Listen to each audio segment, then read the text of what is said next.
Assalamualaikum warahmatullahi wabarakatuh. Innal hamdalillah nahmaduhu wa nasta'inuhu wa nastaghfiruh wa na'udzu billahi min shururi anfusina wa min sayyiati a'malina. May yahdihillahu fala mudilla lahu wa may yudlil fala hadiya lahu. Asyhadu an la ilaha illallah wahdahu la syarika lahu wa asyhadu anna Muhammadan abduhu wa rasuluh. Allahumma sholli ala nabiyyina Muhammad wa ala alihi wa sahbihi ajmain, amma ba'd.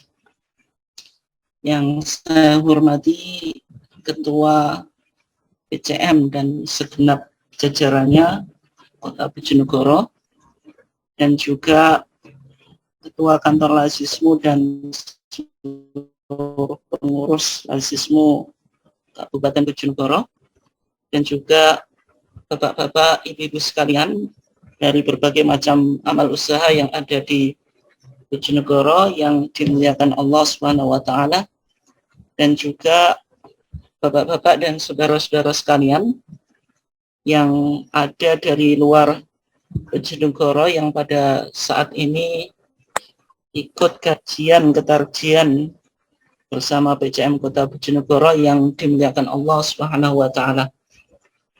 Alhamdulillah, pada kesempatan ini kita diberikan Allah Subhanahu wa taala nikmat yang berupa iman dan Islam, dan juga nikmat yang berupa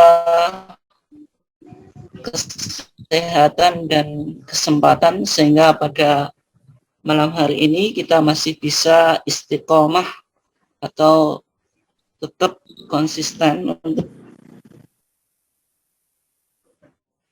dengan PCM Kota Bojonegoro, dan juga salawat serta salam semoga tetap dilimpahkan kepada Nabiullah Muhammad sallallahu alaihi wasallam.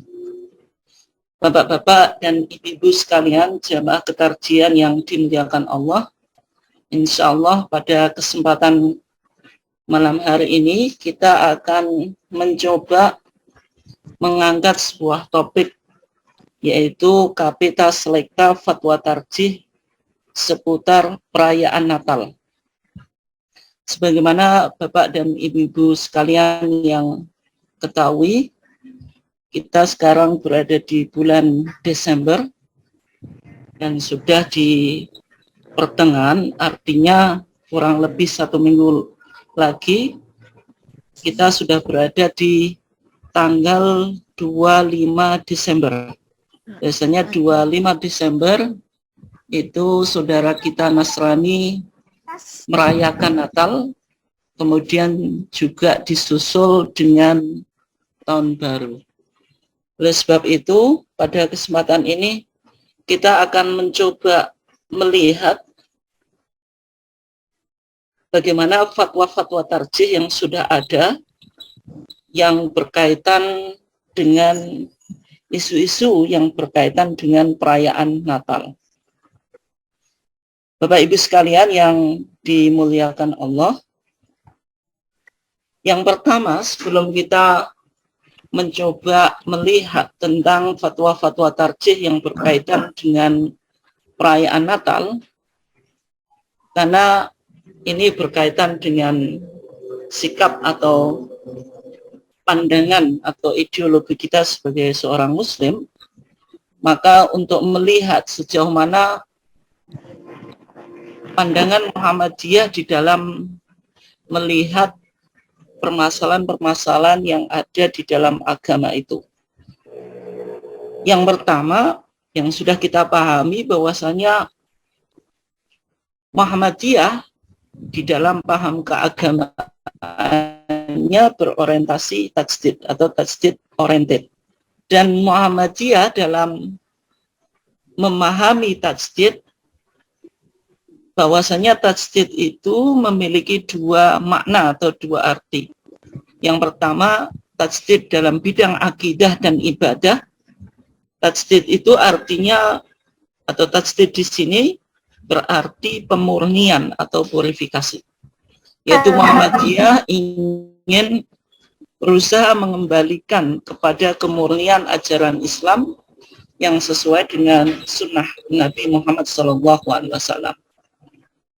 Ini di dalam bidang akidah dan ibadah. Sehingga kalau kita lihat fatwa tarjih yang berkaitan dengan ibadah dan akidah, itu pasti bisa ditemukan rujukannya berdasarkan dua sumber primer dalam beragama atau dalam pandangan Muhammadiyah, yaitu Al-Quran dan Al-Hadis atau As-Sunnah. Kemudian tajdid yang kedua itu bermakna dinamisasi. Ini di dalam bidang muamalah duniawiyah, yaitu segala perkara yang bukan menjadi tugas Rasul atau yang berupa interaksi sosial atau sesuatu yang tidak ada kaitannya dengan ibadah maghdoh. Dan tajdid yang dilakukan oleh Muhammadiyah dalam bidang muamalah duniawiyah di sini, tajdid itu bermakna mendinamisasikan kehidupan masyarakat dengan semangat kreatif dan inovatif sesuai dengan perkembangan dan tuntutan zaman.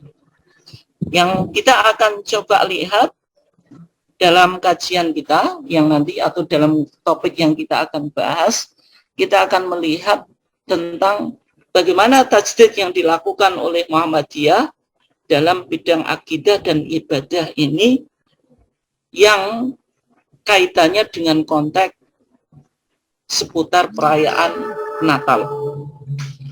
Bapak Ibu sekalian yang dimuliakan Allah, kalau kita katakan tadi bahwasanya tajdid yang dilakukan oleh Muhammadiyah dalam bidang akidah itu tajdid bermakna purifikasi atau pemurnian, sehingga yang ditekankan bagi warga Muhammadiyah di dalam berakidah itu jangan sampai akidah kita itu memiliki penyakit atau mengidap penyakit. Ketika ada penyakit yang di dalam istilah Muhammadiyah disebut sebagai TBCS, itu harus cepat didiagnosa kemudian diterapi.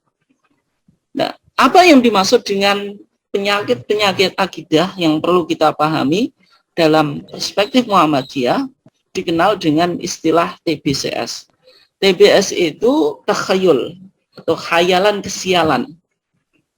Ini sering kita jumpai, misalnya ada burung-burung tertentu itu ditafsirkan, misalnya ketika ada dalam orang Jawa biasanya ada burung bence gitu yang berbunyi di samping rumah kita atau di atas rumah kita. Oh, itu tandanya ada orang yang meninggal.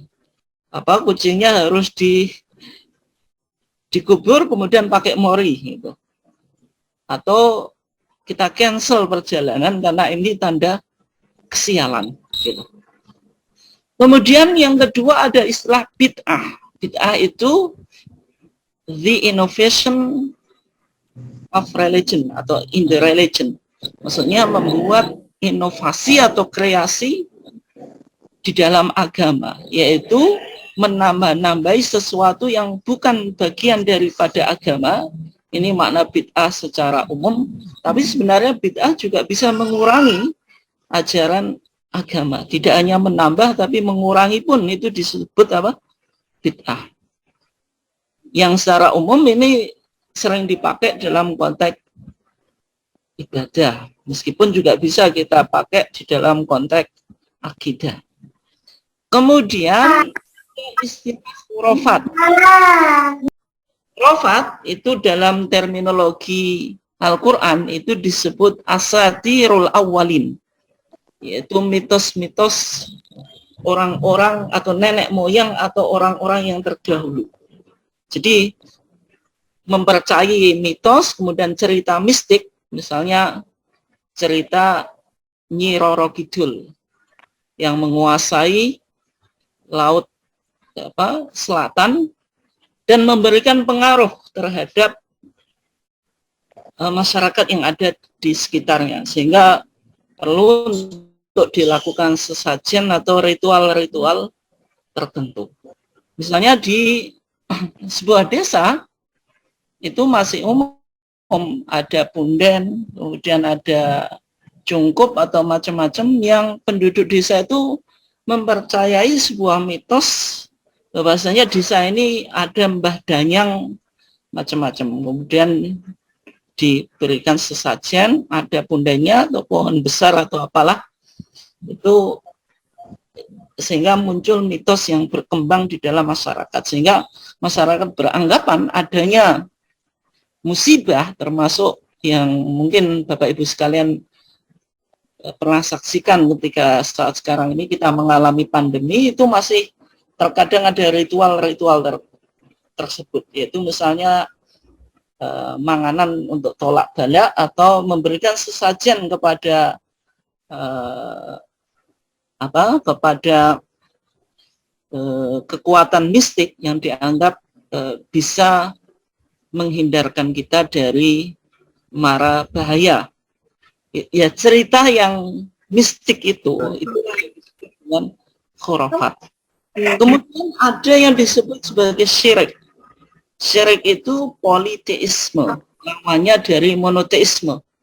Jadi kalau monoteisme atau monoteistik, agama monoteistik itu agama yang meyakini Tuhan itu satu. Tapi ketika seorang melakukan syirik itu berarti meyakini ada kekuatan. Kalau dalam konteks kita beragama Islam, ada kekuatan, ada zat yang diposisikan sama dengan Allah. Maka itulah yang disebut dengan syirku atau syirik. Ini sebagaimana wasiat Luqman ketika menasihati anaknya, itu dijelaskan bahwasanya orang melakukan syirik itu melakukan kezaliman terhadap dirinya. Ya bunayya la tusyrik billah inna syirka la zulmun azim. Wahai anakku, janganlah engkau menyekutukan Allah. Sesungguhnya orang yang menyekutukan Allah itu melakukan penganiayaan terhadap dirinya sendiri, yaitu penganiayaan yang besar. Ini TBCS ini adalah penyakit akidah. Jangan sampai warga Muhammadiyah itu melihat salah satu atau lebih dari penyakit-penyakit ini, sehingga ketika ada kita yang memiliki atau mengidap penyakit-penyakit ini harus cepat didiagnosa kemudian terapi, karena intinya Muhammadiyah lahir sebagai gerakan purifikasi akidah atau purifikasi tauhid. Ini juga yang dilakukan oleh Haji Ahmad Dahlan pada awal-awal mendirikan Muhammadiyah, tentu dengan metodologi dakwah yang hikmah, bijaksana, karena Kauman itu adalah sebuah kampung yang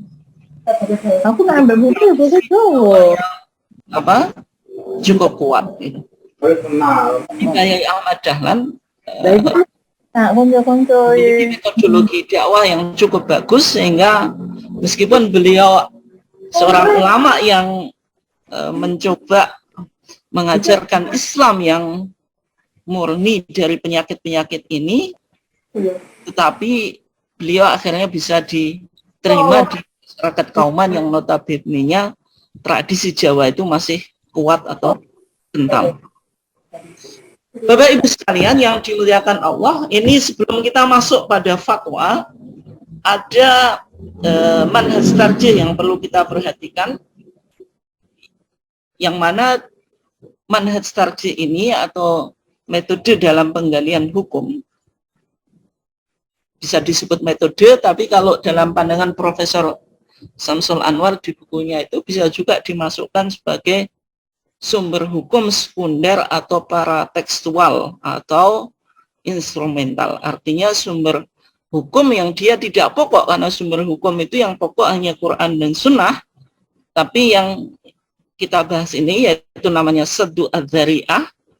Ini sumber hukum yang tidak independen, karena sumber hukum ini harus dependen atau bersandar pada Al-Quran, yaitu apa yang disebut sebagai Saddu Adzari'ah atau dzara'i'.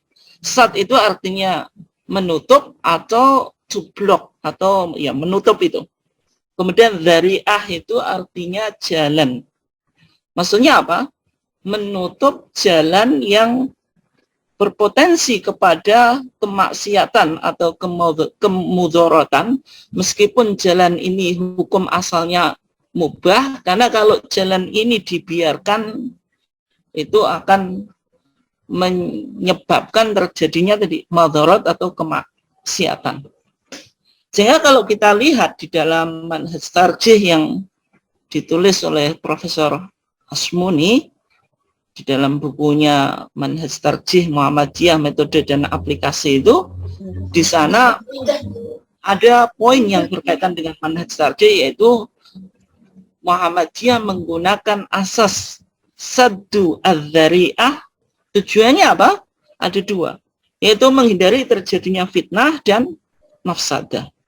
Sehingga kaidah yang mungkin Bapak Ibu sekalian sering jumpai ketika Bapak Ibu sekalian membaca putusan atau fatwa tarjih, ini kaidah yang penting perlu untuk kita hafal. Kalau tidak bisa menghafal, yang minimal kita pahami, yaitu dar'ul mafasid muqaddamun ala jalbil masoleh. Dar'ul mafasid, menghindarkan mafsadah-mafsadah atau menghindari terjadinya mafsadah, itu lebih diprioritaskan daripada merealisasikan maslahat. Artinya apa? Artinya ketika ada dua hal, yang satu kalau kita lakukan terjadi kemudian yang satu kita ingin mencoba melakukan itu untuk merealisasikan maslahat. Contoh yang mudah saja, misalnya dalam fatwa pandemi ini, Muhammadiyah dulu memfatwakan sholat itu ya di rumah. Ketika ada seruan stay at home, semuanya stay at home, suruh tinggal di rumah, itu dulu Muhammadiyah berfatwa bahwasanya sholat pun di rumah. Itu awal-awal, sebelum kita tahu bagaimana menyikapi perkembangan COVID ini, dan gitu. Ya alasannya apa? Sholat jamaah itu kita ingin mencapai atau merealisasikan maslahat. Bahwasanya sholat jamaah itu pahalanya dibanding sholat individu itu berbanding atau ya lebih utama dengan 27 derajat, bisab'in wa isrina darajah. Tetapi ketika maslahah ini berisiko, yaitu ketika kita ingin melakukan maslahah sholat jamaah ini berisiko pada memproteksi jiwa, padahal di antara maqasid syariah, tujuan syariah itu syariah datang untuk hifdzun nafs atau memproteksi jiwa, maka di sini ada dua hal, maka yang diprioritaskan adalah menghindari mafsadah, yaitu apa? Yaitu terkapar COVID-19 atau terjadi penularan COVID-19 daripada melakukan sholat jamaah.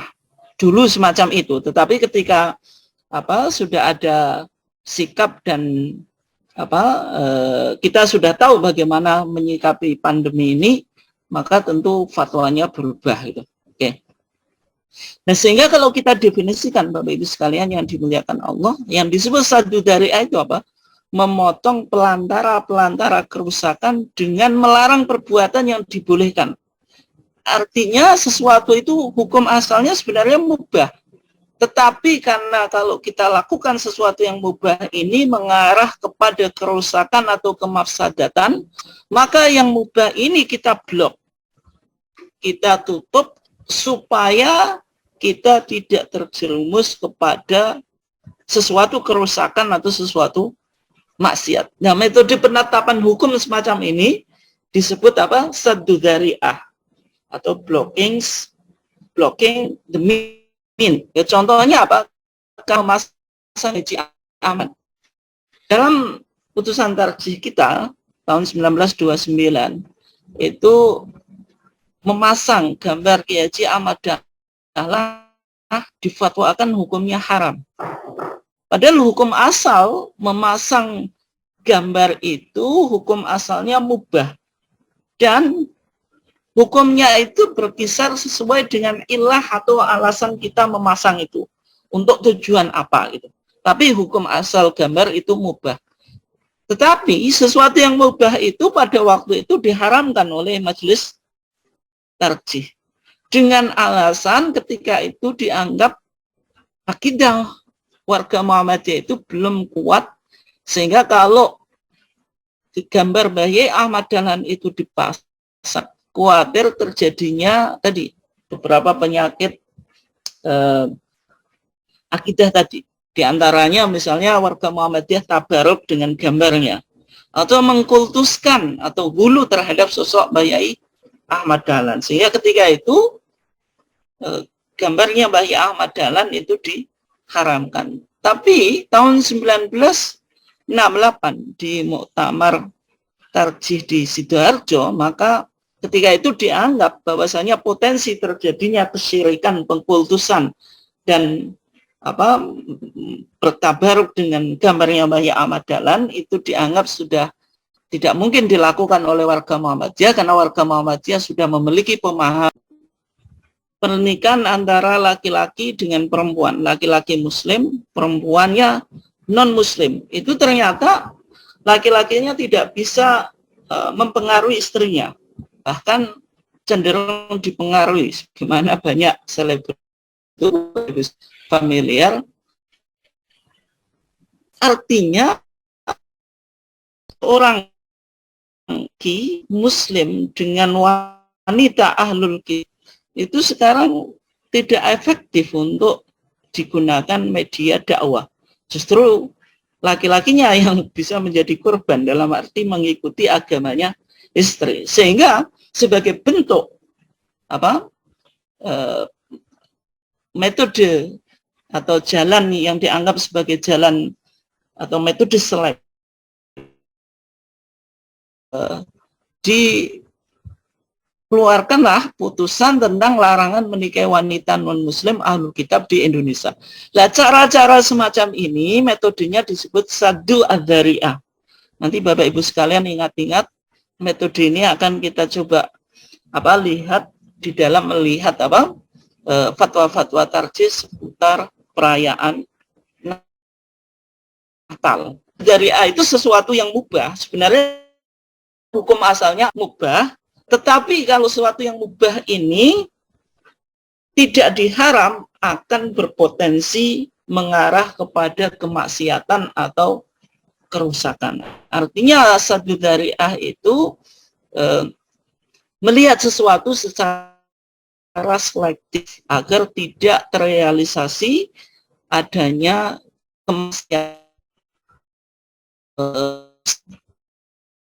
Itu yang dzari'ah. Kemudian di fatwa tarjih di dalam majelis tarjih itu hubungan muslim. Misalnya di TJA jilid 1 itu sudah membahas tentang tema yang berkaitan dengan interaksi seorang muslim dengan non-muslim. Misalnya bagaimana hukum bergaul dengan non-muslim, batas toleransi pergaulan, menjawab salam non-muslim itu boleh atau tidak, tamu non-muslim itu boleh atau tidak, dan sebagainya. Demikian juga di TJA jilid 2, tanya jawab jilid agama jilid 2 juga sudah membahas beberapa masalah, ada 4 di sini, tentang hubungan dengan non-muslim. Misalnya mengucapkan selamat hari Natal, ini boleh atau tidak, ini yang nanti akan kita coba lihat. Bagaimana seorang muslim itu apakah boleh membantu atau menerima bantuan dari non-muslim dan sebagainya. Oke, Bapak Ibu sekalian yang dimuliakan Allah, yang pertama kita akan coba lihat tentang prinsip pergaulan dengan non-muslim. Yang mana di dalam tanya jawab jilid 1 halaman 177 sampai 178 itu dijelaskan bagaimana sikap kita di dalam pergaulan dengan non-muslim.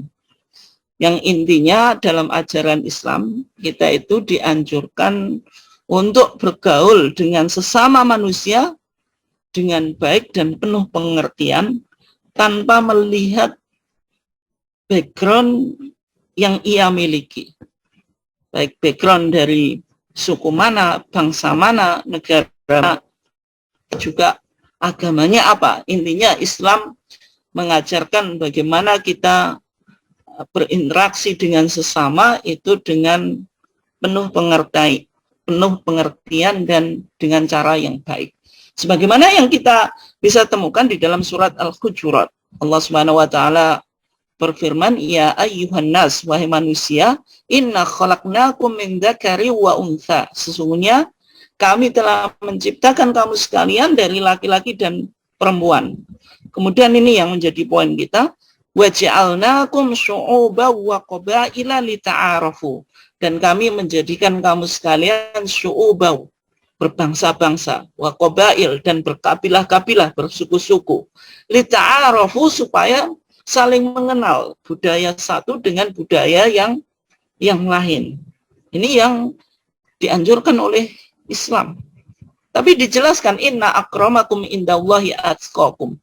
Artinya dalam berinteraksi terhadap sesama dengan komunitas yang beragam dari background yang berbeda-beda, dari agama yang berbeda, kemudian dari suku yang berbeda, dari bangsa yang berbeda, dijelaskan oleh Allah semuanya manusia yang paling mulia itu yang dalam perspektif Allah itu atqakum, yang paling memiliki ketaatan atau ketakwaan kepada Allah, itu yang dianggap yang paling baik. Artinya Islam tidak memandang background yang kita miliki.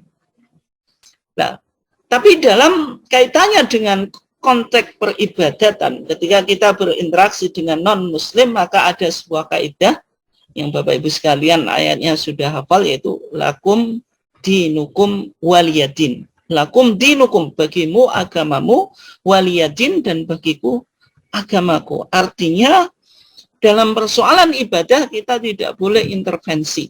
Sebagai bentuk toleransi, misalnya kita toleransi terhadap orang yang berbeda agama dengan kita, kemudian kita join atau kita ikut di dalam ritual mereka, maka itu tentu bukan toleransi yang diajarkan oleh Islam. Artinya Islam tetap memperlakukan non-muslim dengan cara yang baik, tidak boleh mendolimi, dengan penuh pengertian atau toleransi itu, tetapi dalam masalah ritual keibadahan atau sesuatu yang berkaitan dengan keyakinan itu tidak boleh kita melakukan intervensi atau menyapuri dan atau dikatakan ini sebagai bentuk toleransi, maka itu tidak diajarkan. Nah, kemudian kalau di dalam berinteraksi, kadang kita ada agama yang disebut agama dakwah. Misalnya Kristen itu juga agama dakwah, dalam arti ada dakwah mereka disebut evangelisasi atau penginjilan kepada domba-domba yang tersesat misalnya. Artinya kita juga terkadang menjadi objek dakwah mereka. Nah, ketika ada misalnya saudara kita dari Kristiani melakukan dakwah kepada kita, maka Al-Quran menjelaskan bagaimana kita merespon. Kalau ada kasus-kasus tertentu, kita harus melakukan dialog teologis gitu. Maka di dalam surat Al-Ankabut itu dijelaskan, wala tujadilu ahlal kitabi illa billati hiya ahsan. Janganlah engkau berdebat dengan ahlu kitab kecuali billati hiya ahsan. Al-Quran menggunakan kata ahsan. Ahsan itu isim tafdil, adanya perbandingan, dalam arti menggunakan cara yang terbaik gitu. Dalam berdebat, dalam berdialog teologis pun harus menggunakan cara-cara yang terbaik. Nanti kita coba lihat ya bagaimana yang dianjurkan oleh Islam. Illal ladzina dzalamu minhum, kecuali kalau mereka melakukan kecurangan atau zalim, maka tentu dalam hal itu kita mungkin boleh menggunakan cara-cara yang mungkin tidak sebagaimana yang awal tadi. Oke. Kemudian kalau kita lihat dari fatwa tadi, ada beberapa prinsip-prinsip pergaulan dengan muslim. Yang pertama, bahwa saling menghormati dan penuh pengertian. Yang kedua, toleransi dan tidak dalam keyakinan dan ritual keagamaan. Kemudian yang ketiga, dalam situasi tertentu kita boleh berdialog teologis secara ilmiah dan argumentatif dengan ahsan, dengan penuh kebaikan. Artinya kalau berdiskusi teologi harus berdiskusi secara ilmiah dan argumentatif, tidak boleh kita hanya mengolok. Itu yang tidak dianjurkan. Oke. Bapak Ibu sekalian yang dimuliakan Allah, kita coba lihat yang sekarang tentang fatwa perayaan Natal atau selamat hari Natal. Apakah boleh seorang muslim mengucapkan selamat hari Natal atau Merry Christmas kepada saudara kita Kristiani? Itu apakah boleh atau tidak? Itu ada sebuah pertanyaan di sana. Seorang penanya bertanya, dia mendengar ada seorang mubalek yang katakan ucapan selamat hari Natal itu hukumnya haram. Tetapi di satu sisi ada salah satu perguruan tinggi Muhammadiyah itu mengucapkan selamat hari Natal gitu. Nah, akhirnya permasalahan ini ditanyakan kepada tim fatwa tarjih. Nah, kemudian bagaimana respon tim fatwa tarjih terhadap pertanyaan yang diajukan tersebut. Nah, dalam masalah ini sebenarnya pandangan Muhammadiyah itu tidak memunculkan fatwa baru, tetapi fatwa yang disampaikan oleh Muhammadiyah itu merujuk atau menginduk kepada lembaga fatwa yang sifatnya itu lebih representatif dari berbagai macam ormas. Sehingga dalam masalah ini Muhammadiyah merujuk fatwanya itu kepada fatwa yang disampaikan oleh Majelis Ulama Indonesia tentang perayaan Natal bersama. Yang di sana ada pertimbangan kemudian tentang kesimpulannya bagaimana. Ada beberapa pertimbangan. Yang pertama, bahwa umat Islam itu diperbolehkan untuk kerjasama dan bergaul dengan umat agama-agama lain dan masalah-masalah yang berhubungan dengan masalah keduniaan. Artinya interaksi sosial itu diperbolehkan. Kita bersahabat dengan saudara kita yang non-muslim, apapun agamanya itu boleh. Dalam jual beli boleh.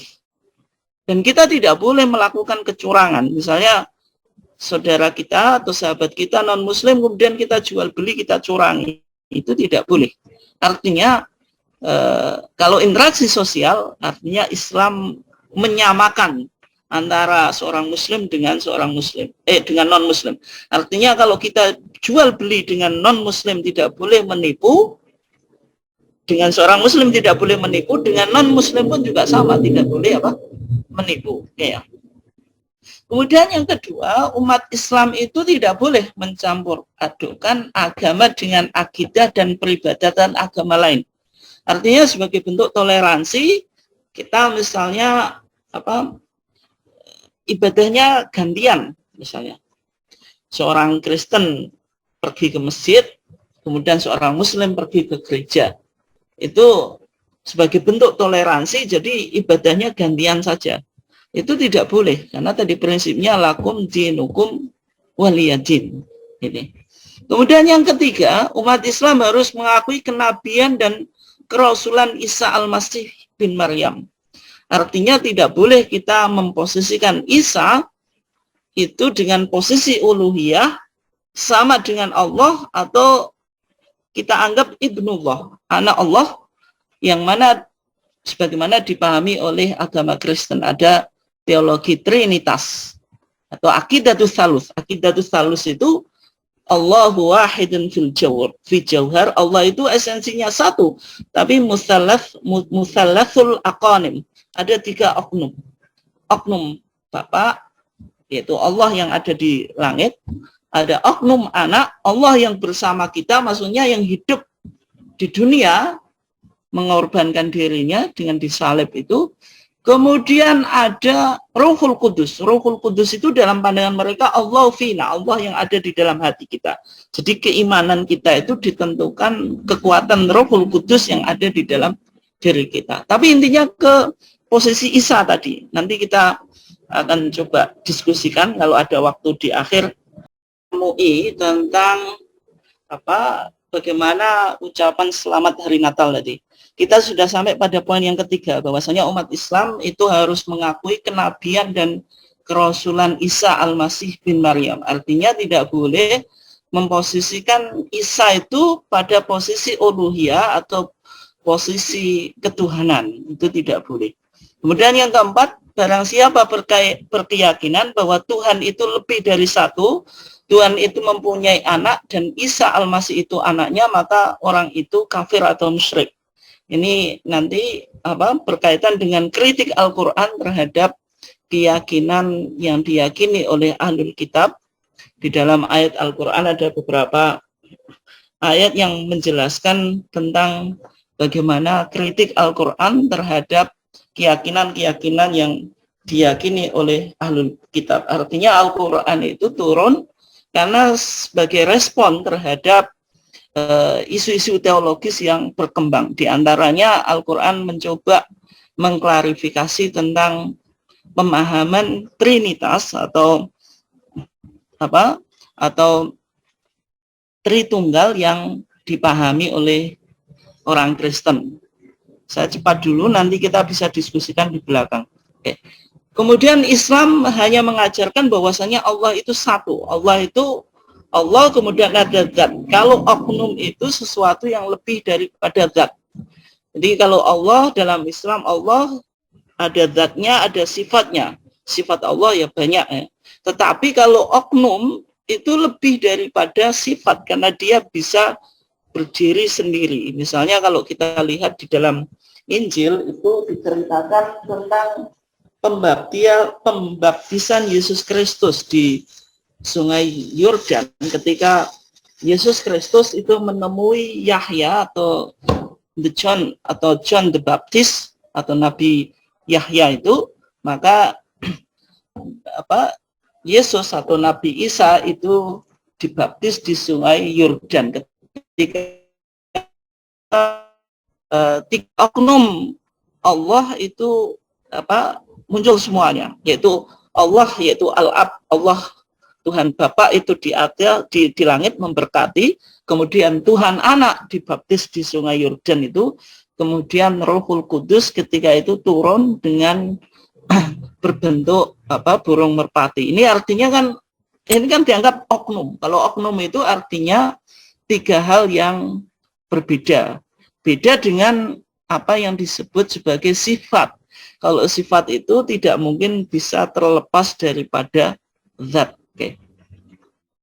Kemudian yang keenam, Islam mengajarkan kepada umatnya untuk menjauhkan hal-hal yang mengandung syubhat dan mengarah kepada larangan Allah. Atau berdasarkan kaidah yang sudah kita bahas tadi, yaitu darul mafasid muqaddamun ala jalbil masoleh, yaitu kita meninggalkan sesuatu yang mengarah kepada kerusakan itu diprioritaskan daripada menarik maslahat. Kemudian atas dasar pertimbangan 6 poin tadi, maka ketika itu Majelis Ulama Indonesia memfatwakan perayaan Natal di Indonesia meskipun tujuannya merayakan dan menghormati Nabi Isa, akan tetapi Natal itu tidak bisa dipisahkan dari soal-soal yang diterangkan di atas. Artinya ketika seorang muslim ikut merayakan perayaan Natal, maka bisa jadi dalam akidah atau keyakinannya bisa berubah sesuai dengan pertimbangan-pertimbangan di atas tadi. Kemudian yang kedua, mengikuti upacara Natal bersama bagi umat Islam hukumnya haram. Artinya ini tidak dianggap sebagai bentuk toleransi.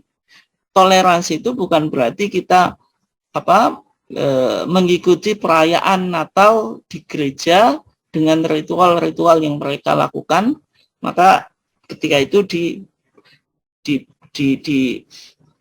dijelaskan oleh MUI bahwasanya, atau difatwakan oleh MUI bahwasanya hukumnya haram.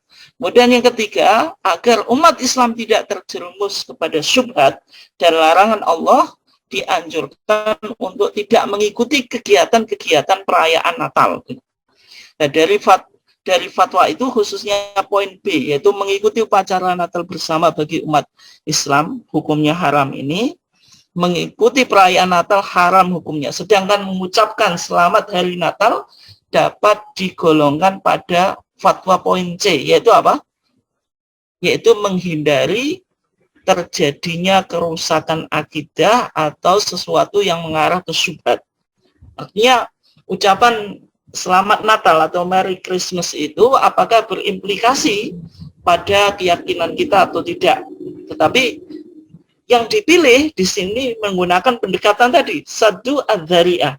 Sadu dzari'ah itu selamat hari Natal itu bisa memiliki banyak penafsiran. Bisa jadi orang yang mengatakan itu ya tidak ada niat-niat yang lain.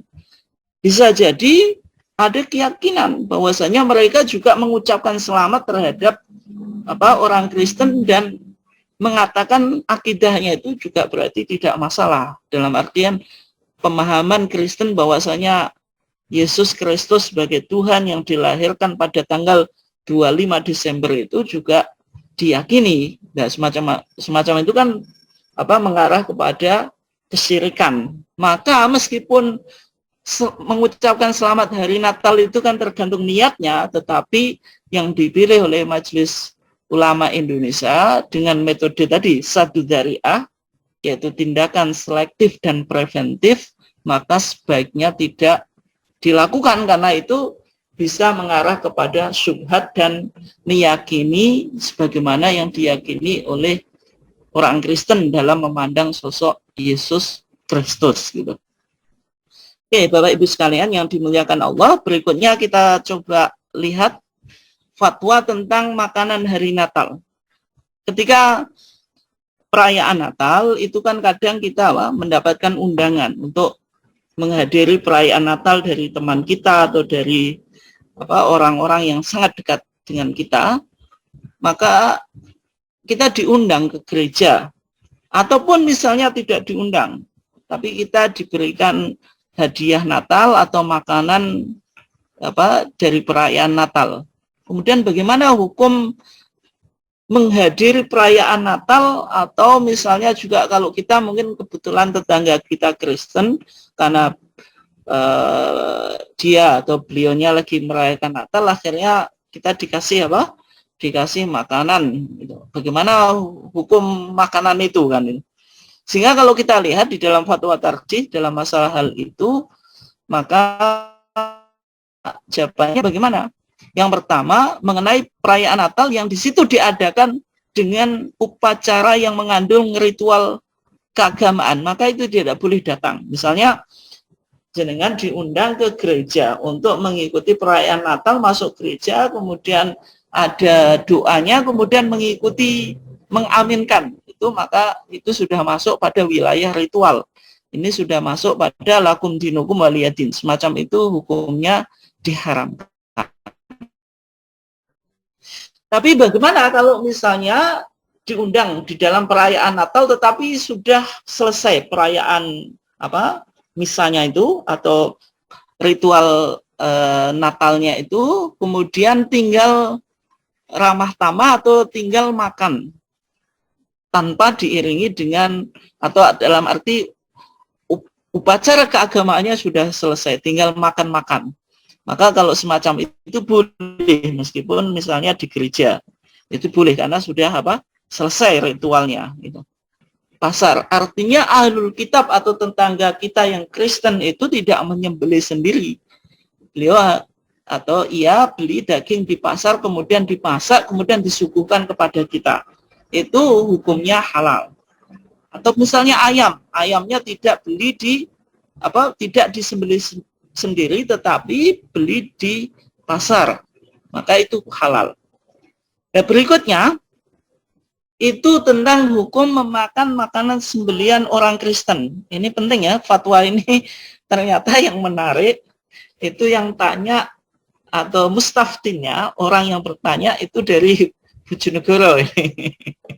Kalau kita lihat ini Pak Poniran Yahman, ini tokoh Muhammadiyah terkenal juga, itu desa Palembon, Kecamatan Kanor, Kabupaten Bojonegoro, Jawa Timur. Ini beliau mustafti. Ditanyakan, fatwa ini dipublish tahun 2006.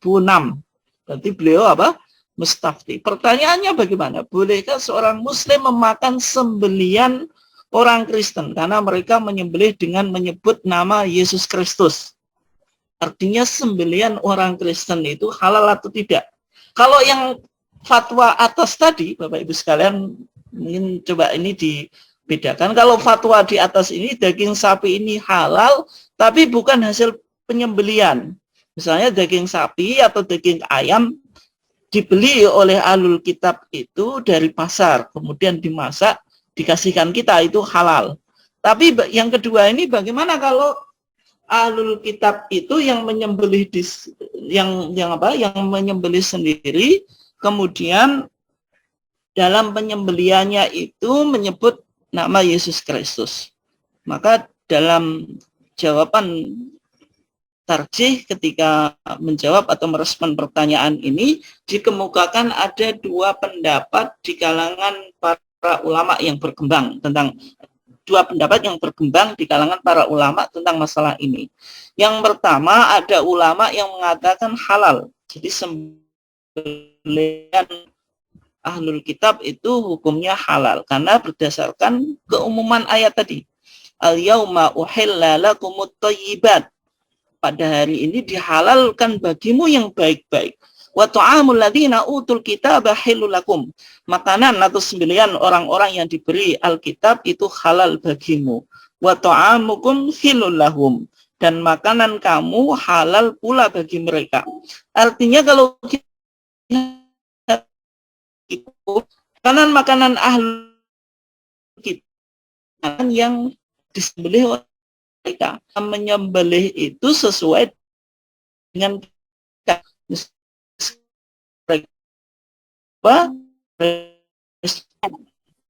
itu pendapat yang kedua. Ahli kitab sekarang itu berbeda kitab yang ada di zaman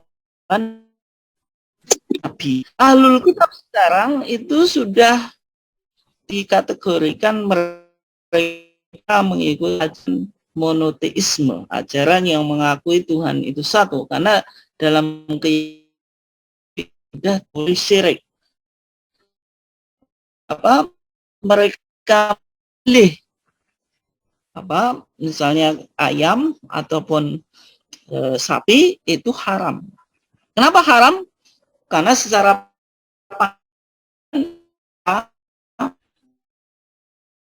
pandangan teologis mereka dianggap bermasalah dengan Islam.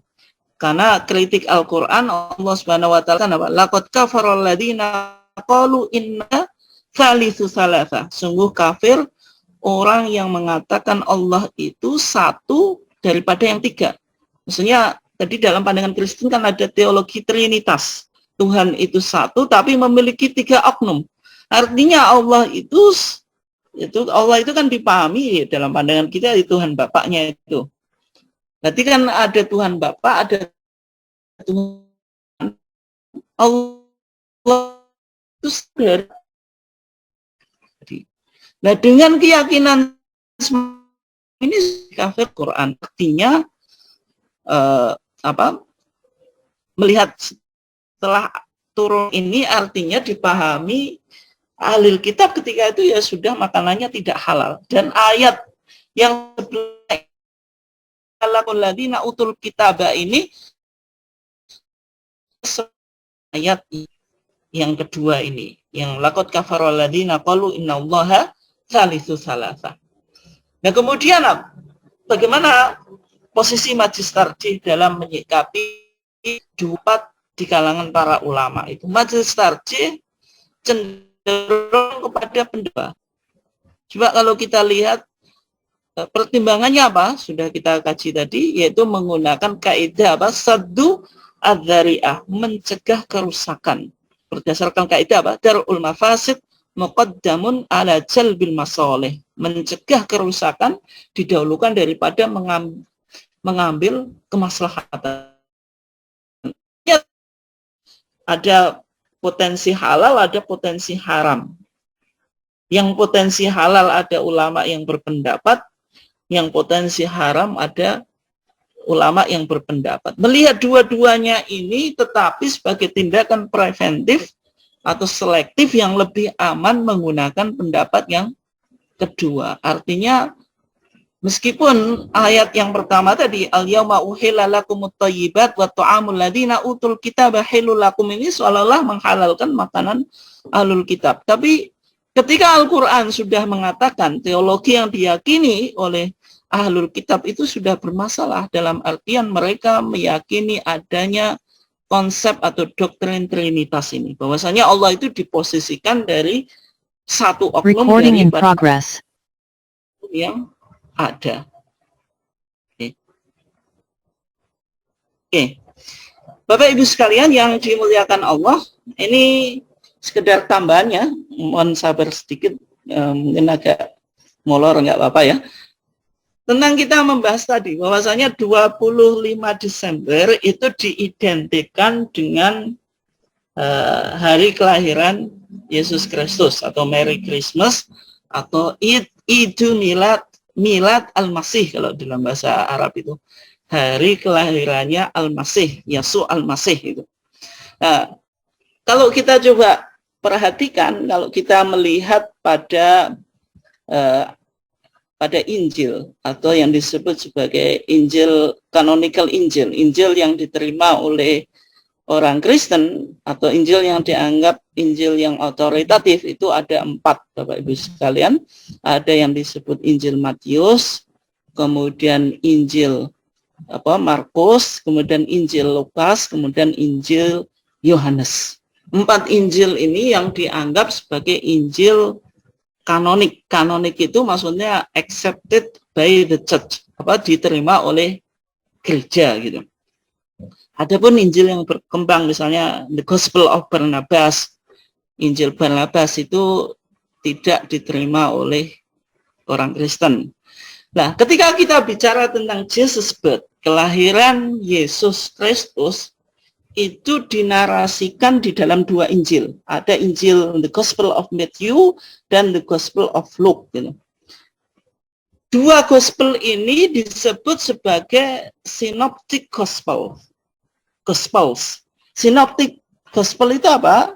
Injil yang menarasikan sesuatu dengan sama. Gitu. Bisa dilihat kalau jenengan sejajarkan Matius sama Luke itu memiliki kesamaan. Gitu. Tambah 1 yang Injil sinoptik itu mulai Injil Matius, Markus sama Lukas. Dalam biblical studies, dalam kajian Bible itu yang dianggap paling tua itu Markus. Meskipun Markus itu ditempatkan setelah Matius. Kalau Bapak Ibu sekalian bisa lihat ya, ini tapi yang saya punya versi Arab, yang versi Inggris atau Indonesia banyak juga. Tapi yang saya bawa ini sekarang yang versi Arabnya. Kalau kita lihat di sini kan Injil Mata itu yang pertama. Baru Injil Markus, kemudian Injil Lukas, kemudian Injil Yohana atau The Gospel of John. Nah, ketika kita bicara tentang Jesus birth, itu dengan data Injil sinoptik itu ditemukan di Injil Matius dan Injil Lukas. Padahal masih tadi Injil sinoptik kan 3. Matius, Markus, Lukas. Yang Yohanes itu tidak.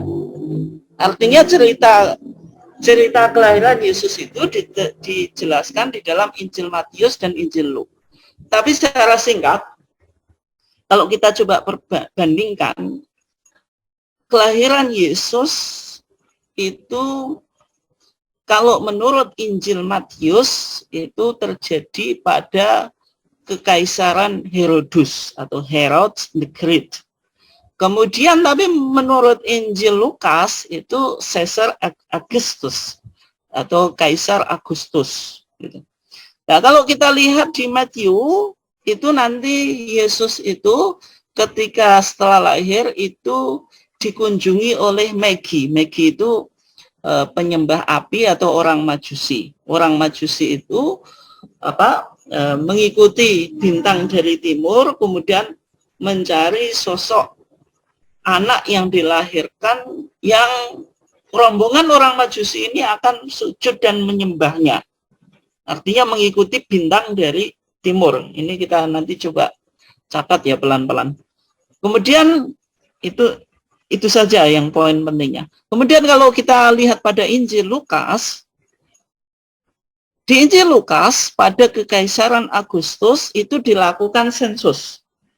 Jadi Kaisar Agustus itu kan seorang kaisar Romawi. Maka bangsa Romawi ketika Palestina, ketika itu kan dijajah oleh Romawi. Bangsa Romawi itu secara perpolitikan dan ilmu ketatanegaraan itu luar biasa. Sehingga ketika itu bangsa Israel yang dijajah itu harus melakukan sensus. Sensus itu ya sensus penduduk itu.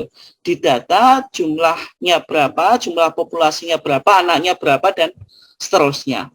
Nah, karena ada perintah untuk melakukan sensus, maka Yosef atau Yusuf itu seorang laki-laki yang meminang Mary atau Maryam itu. Jadi ketika itu dipinang. Mary sama Maryam ini karena sudah dipinang, dulu kan ini masih tradisi di Arab dan juga tradisi Yahudi, antara nikah sama meminang itu kadang waktunya cukup lama karena nunggu laki-laki itu mengumpulkan modal dan sebagainya, baru kalau sudah agak mapan baru nikah. Nah, akhirnya Mary sama Joseph ini pergi ke Bethlehem. Bethlehem itu Baitul Lahmin atau kotanya Daud. Daud itu David. Karena meskipun Mary sama Yosef ini tinggalnya di Nazaret. Nazaret itu Nasoro itu, maka kata Nasrani itu dari kata Nazaret, yaitu desa kecil di provinsi Galilea. Akhirnya ketika di perjalanan ke Bethlehem itu tidak mau menginap, tidak menemukan kamar karena sudah penuh. Akhirnya Yesus itu dilahirkan di kandang binatang ternak itu. Nah, kemudian setelah Yesus itu lahir, maka ada ru'at. Ru'at itu pengembala kambing. Pengembala kambing itu mengembalakan kambingnya meskipun malam hari karena bulan itu bersinar gitu. Ini yang menjadi poin kita. Artinya tadi ada ada 3 poin di sini. Adanya sensus, kemudian yang kedua adanya kunjungan orang Majusi yang mengikuti bintang dari timur, kemudian ada kunjungan dari para pengembala kambing yang mengembalakan kambingnya. Artinya kalau kita lihat 3 peristiwa ini mungkinkah terjadi pada musim dingin sebagaimana bulan Desember. Bulan Desember itu Bapak Ibu sekalian itu musim dingin. Kalau jenengan ke Mesir itu sekarang puncak-puncaknya musim dingin gitu. Jadi mulai bulan 11, 12, nanti bulan 1, bulan 2, bulan 3, baru 4 itu mulai musim semi. Artinya ini terjadi pada musim dingin. Nah, kalau terjadi pada musim dingin, mungkinkah seorang Kaisar Agustus itu memerintahkan sensus pada musim dingin? Padahal orang melakukan perjalanan musim dingin itu sangat riskan dan bisa meninggal gitu karena kedinginan. Yang kedua, dalam musim dingin apakah bintang itu masih bersinar? Maka jawabannya tentu tidak. Kemudian yang kedua, apakah pengembala kambing itu bisa mengembalakan kambingnya pada musim dingin?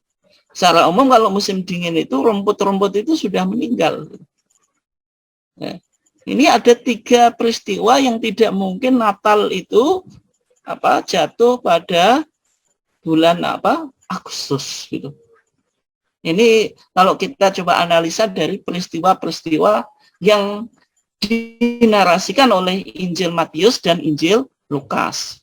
Kemudian berikutnya sama ya, saya dikit-dikit aja biar nggak bingung ya. Nah kalau kita coba sekarang lihat narasi kelahiran Isa alaihissalam dalam Al-Quran itu dijelaskan, ini jenengan bisa lihat di surat Maryam. Di sana ketika Maryam itu menyepi ke dijelaskan tempat timur itu, maka ketika itu Maryam itu kesakitan ingin melahirkan itu. Maka ketika itu lapar, kesakitan dan sebagainya itu, maka Allah memerintahkan apa? Wa huzzi ilaika bijid'in nakhlati tusaqit alaiki rutoban janiyya. Disuruh menggerakkan pelapah atau pelapah pohon korma supaya kormanya itu jatuh. Akhirnya kormanya itu bisa dimakan. Artinya kelahiran Isa alaihissalam ini terjadi pada saat korma itu berbuah. Korma itu berbuah artinya tidak mungkin terjadi pada musim dingin. Artinya keterangan Al-Quran dengan keterangan Injil itu mengatakan bahwasanya Natal itu tidak mungkin terjadi pada musim dingin. Itu tidak mungkin terjadi pada musim dingin. Ini matching, ada apa? Ada kesamaan gitu. Artinya tidak mungkin apa? Natal itu jatuh pada bulan Desember yang notabene-nya adalah musim dingin. Kemudian kalau kita lihat Bapak Ibu sekalian, sebelum kita tutup, ini ada sumber Kristen, bukunya nanti saya langsung poinnya saja. The Court Martial of Jesus, a Christian defends the Jews against the Church of Decide. Kalau kita lihat di sana, day and year of birth, maksudnya bicara tentang hari dan tahun kelahiran Yesus Kristus. Maka di sana dikatakan the day of Jesus' birth is unknown. Hari kelahiran Yesus itu tidak dikenal. We have the date of December 25 or the night of December 24, 25 in the church calendar. Kita memiliki tanggal, yaitu tanggal 25 Desember atau 4 Desember berdasarkan apa? Kalender gereja. But this date was certainly arbitrary. Bahwasanya apa? Penentuan tanggal ini ada kompromisasi. Kemudian dijelaskan Jesus' birthday was not, kita coba lihat, was not celebrated until the 4th century. Artinya perayaan Natal itu tidak pernah dirayakan sampai abad ke-4. Before that, there was no Christmas. Sebelum itu tidak ada yang disebut dengan Christmas. For 300 years, the gospel was proclaimed without this holiday. Artinya 300 tahun Injil itu dikabarkan tanpa ada perayaan apa?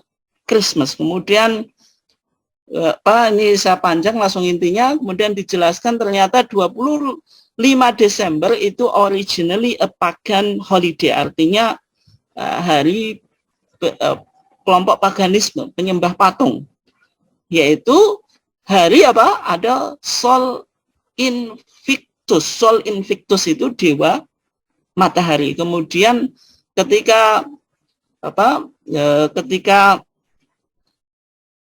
Ketika itu raja atau kekaisaran Konstantin itu masuk ke Kristen, kemudian mencoba memasukkan Natal itu ke perayaan pagan yang atau dewa matahari yang sudah umum dilakukan oleh masyarakat mereka. Kemudian di bawahnya dijelaskan ternyata menurut Eastern Church atau Gereja Timur, perayaan Natal itu tidak dirayakan pada tanggal 25 Desember. Kalau kita Eastern Church itu diantaranya Kristen Koptik yang ada di Mesir itu merayakannya pada 6 Desember. Sehingga kalau kita di Mesir, dulu di Mesir, itu 25 Desember itu nggak begitu ramai. Yang ramai itu atas Santa Claus dan sebagainya, orang-orang jual itu kalau sudah menjelang 6 Januari gitu. Nah, kemudian yang terakhir Bapak Ibu sekalian yang dimuliakan Allah, tadi ada teologi Trinitas. Sebenarnya kita bisa lihat di Credonesia. Credonesia itu syahadat iman rasuli, yaitu syahadatnya orang Kristen. Ini panjang kalau kita kaji tidak mungkin selesai, tapi intinya saya langsung pada poinnya tentang bagaimana pandangan orang Kristen terhadap Yesus. Yesus itu adalah Ibnullah Al-Wahid, anak Allah yang satu-satunya. Dia maulud, dilahirkan ghairul makhluk, tapi tidak diciptakan. Artinya Yesus itu sudah ada sebelum penciptaan alam semesta. Bahasa ini sebenarnya bahasa yang problematik. Bagaimana sesuatu itu dilahirkan tapi tidak diciptakan. Padahal sesuatu yang dilahirkan itu pasti diciptakan. Artinya dalam pandangan Kristen, Yesus itu ketuhanannya itu tidak dilahirkan. Sehingga ada orang Kristen yang mengatakan lam yalid wa lam yulad, itu ya benar. Karena Allah tidak dilahirkan, tidak melahirkan atau dilahirkan, karena Yesus Kristus pun tidak dilahirkan. Maksudnya dilahirkan itu hanya bahasa metaforis. Artinya kayak kunci pintu ya berarti bukan anak kunci bukan berarti kunci itu punya anak, bukan, itu hanya bahasa metaforis itu. Itu maksudnya aspek keilahiannya. Adapun aspek kemanusiaan ya tentu dilahirkan dari Maryam. Nah, kemudian yang terakhir kalau kita lihat ada doktrin Trinitas, Yesus adalah anak yang dilahirkan dari Bapa. Maka posisi anak atau ibn itu maulud minal ab, dilahirkan dari Bapak. Ini yang sebenarnya sudah kita kaji tadi. Dalam pandangan Islam ini problematik, karena dalam pandangan Islam Allah itu punya sifat, tapi sifatnya Allah itu tidak bisa berdiri sendiri. Artinya berbeda dengan oknum. Kalau oknum itu melebihi sifat, karena oknum itu bisa berdiri sendiri. Sehingga karena berdiri sendiri maka bisa bedakan menjadi 3. Trinitas itu Tuhan Ayah, Tuhan Anak, kemudian Rohul Kudus. Tuhan Ayah itu ya beda dengan Tuhan Anak. Tuhan Anak itu ya beda dengan Tuhan Rohul Kudus. Tuhan Rohul Kudus itu ya beda dengan Tuhan Bapa. Tetapi mereka secara esensi sama, tetapi bisa dibedakan. Ini yang sebenarnya kritik Al-Quran terhadap anak Tuhan itu baik secara hakiki, literal, dan juga metaforis itu tidak boleh. Meskipun orang Kristen suka merespon bahwasanya itu secara metaforis bukan secara literal. Kalian yang dimuliakan Allah, silakan kalau ada yang ingin disampaikan pada kajian ini, monggo.